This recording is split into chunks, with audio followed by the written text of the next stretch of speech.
Firmato da Carlo Cappai e Maria Alessandra Segantini, studio con sede tra Treviso e Londra, recentemente premiato come il miglior studio di architettura italiano, il progetto per il nuovo Istituto Tecnico Malignani di Cervignano del Friuli in provincia di Udine è uno dei 3 prototipi di scuole circolari che lo studio ha recentemente sviluppato nell'ambito del proprio programma di ricerca sulla progettazione scolastica. Tutti e 3 sono edifici Nearly Zero Energy Building, ovvero un edificio ad elevata efficienza energetica, e sono prototipi per tutti i livelli di istruzione: un asilo nido per il comune di Venaria Reale in provincia di Torino, una scuola primaria a Conegliano nel Trevigiano e una scuola secondaria appunto a Cervignano. Questi prototipi sono tutti in costruzione. In Friuli sarà il Ministero dell'Istruzione che ha finanziato il progetto a gestire la gara d'appalto. Sono stati sperimentati nuovi layout scolastici circolari differenti per le 3 fasi di crescita dei ragazzi e costruttivamente un kit di montaggio che permette di costruire l'edificio a secco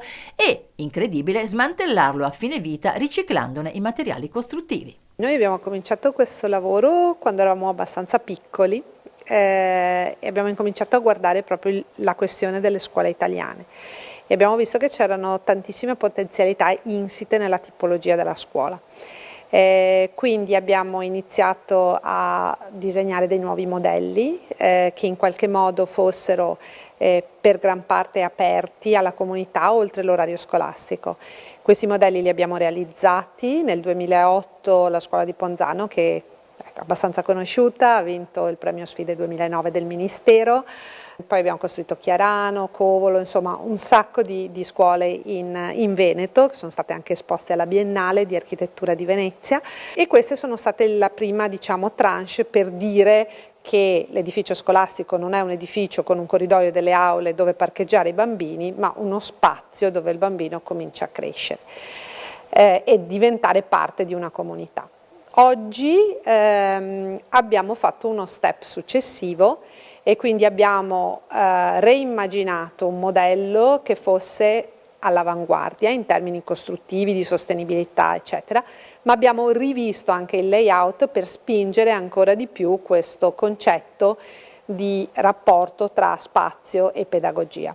Abbiamo costruito 3 modelli, uno per le scuole materne, 2 che verranno costruite nel comune di Venaria Reale, uno per una scuola primaria a Conegliano che è già in cantiere e uno per una scuola secondaria a Cervignano del Friuli, e tutti e 3 in qualche modo reinterpretano o costruiscono uno spazio dove viene reinventato il rapporto tra il bambino e lo spazio dell'insegnamento. Questi studenti fortunati entreranno in classi, in scuole di che tipo? Diverse, perché?